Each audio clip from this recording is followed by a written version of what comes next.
వాటికి డీటెయిల్స్ చూస్తే తెలుగు రాష్ట్రాల్లో భూ ప్రకంపనలు వచ్చాయి. ఇది ఒకటి రెండు చోట్ల మాత్రమే కాదు, ఏకంగా 2 రాష్ట్రాల్లో భూమి స్వల్పంగా కంపించింది.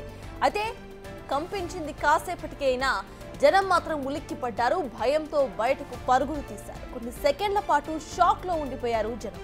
చాలా చోట్ల ఇళ్లల్లో వస్తువులు చెల్లాచెదురుగా పడిపోయాయి. ఫ్యాన్లు ఊగిపోయాయి. ఇక గోడలు బీటలు వారాయి. దాదాపు 20 ఏళ్ల తర్వాత తెలంగాణలో ఇదే అతి పెద్ద ప్రకంపన అని నిపుణులు చెబుతున్నారు. ములుగులో 5.3గా రిక్టార్ స్కేల్ పై నమోదైనట్లుగా స్పష్టం చేశారు. ఇక గోదావరి తీరం వెంబడి భూమి కంపించినట్లుగా తెలుస్తోంది.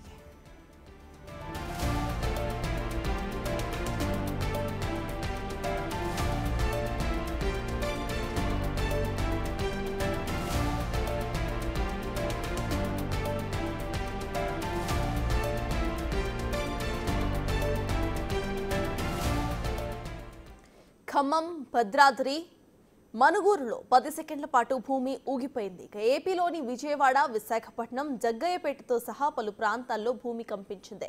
తెలంగాణలో హైదరాబాద్ నగరంలోని పలు ప్రాంతాలతో పాటు ఉమ్మడి ఖమ్మం, రంగారెడ్డి, వరంగల్ జిల్లాల పరిధిలో ప్రకంపనలు సంభవించాయి. ఇక హైదరాబాద్ నగర పరిధిలోని వనస్థలిపురం, హయాత్ నగర్, అబ్దుల్లాపూర్ మేడ్ పరిసర ప్రాంతాల్లో భూమి కంపించింది. ఉమ్మడి వరంగల్ జిల్లాలో ములుగు, హన్మకొండతో పాటు ఉమ్మడి ఖమ్మం జిల్లాలోని కొత్తగూడెం, మణుగూరు, భద్రాచలం, చెర్ల, చింతకాని, నాగులవంచ ప్రాంతాల్లో ప్రకంపనలు వచ్చాయి. ఉమ్మడి ఖమ్మం జిల్లాలో సుమారు 3 సెకండ్ల పాటు ప్రకంపనలు వచ్చినట్టుగా స్థానికులు చెబుతున్నారు.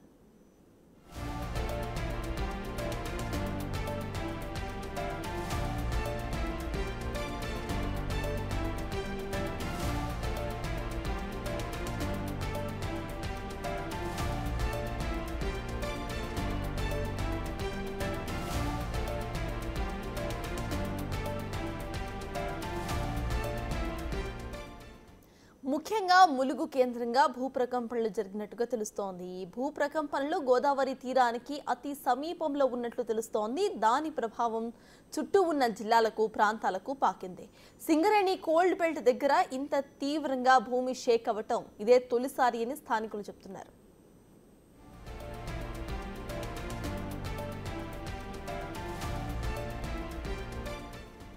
తెలంగాణ పక్క రాష్ట్రమైన ఛత్తీస్గఢ్ రాష్ట్రంలోనూ భూ ప్రకంపనలు నమోదయ్యాయి. సుక్మా, దంతేవాడ, బీజాపూర్, జగదల్పూర్లో భూమి కంపించింది. మొత్తంగా ఈ ప్రకంపనలతో తెలుగు రాష్ట్రాలతో ఛత్తీస్గఢ్ ఒక్కసారిగా ఉలిక్కిపడింది.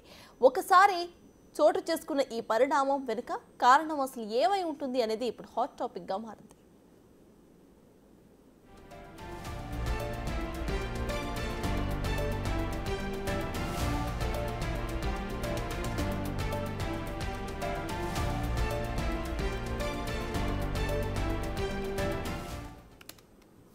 రెండు తెలుగు రాష్ట్రాల్లో భూ ప్రకంపనలు సంభవించాయి. 5.3 నుండి 5.6గా ఇటు భూ ప్రకంపన యొక్క తీవ్రత రెక్టార్ స్కేల్ పై నమోదైంది. ఇదే అంశంపై పూర్తి డీటెయిల్స్ మా ప్రతినిధి సుజాత అందిస్తారు. సుజాత, చెప్పండి, హైదరాబాద్ లో కూడా భూ ప్రకంపనలు వచ్చాయి. దాదాపు చాలా ఏళ్ల తర్వాత ఇక్కడ హైదరాబాద్ వాసులు, ఎస్పెషల్లీ తెలంగాణ వాసులు చూస్తున్నారు ఎర్త్ క్వేక్స్ ని. అసలు దీన్ని ఎలా చూడాలి? అప్డేట్స్ ఏంటి?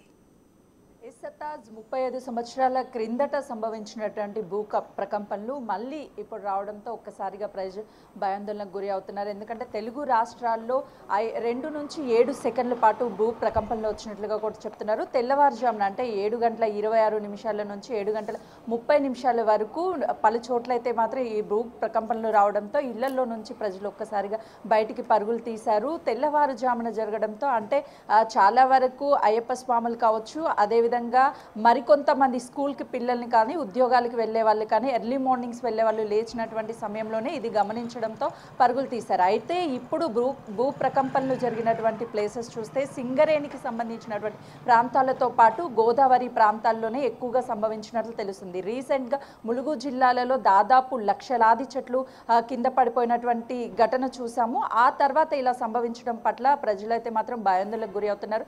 మరోవైపు శాస్త్రవేత్తలు కూడా ఎక్కడెక్కడ భూ భూ ప్రకంపనలు వచ్చాయో వాటి మీద అయితే పరిశీలన చేస్తున్నారు. మరోవైపు లోతుగా అంటే భూమికి సంబంధించి మనదంతా కూడా దక్కన్కి సంబంధించినటువంటి పీఠభూమి కాబట్టి ఆ భూమి పలు ప్రాంతాల్లో ఎక్కడెక్కడ ఇలా సంభవించే అవకాశాలు ఉంటున్నాయి, ఎందుకు సంభవిస్తున్నాయి అనే దాని మీద కూడా పరిశోధనలు ఆరా తీస్తున్నటువంటి పరిస్థితి ఉంది. మరోవైపు లోతట్టు ప్రాంతాలతో పాటు హై రైజ్ బిల్డింగ్స్ ఎక్కడైతే నిర్మించారో వాటికి సంబంధించినటువంటి ప్రాంతాల్లో కూడా వాటికైతే ఇప్పుడు ఎలాంటి ప్రమాదం లేదు, కానీ కొన్ని ప్రాంతాలు అయితే మాత్రం డేంజర్గానే ఉంటాయని చెప్పుకోవచ్చు.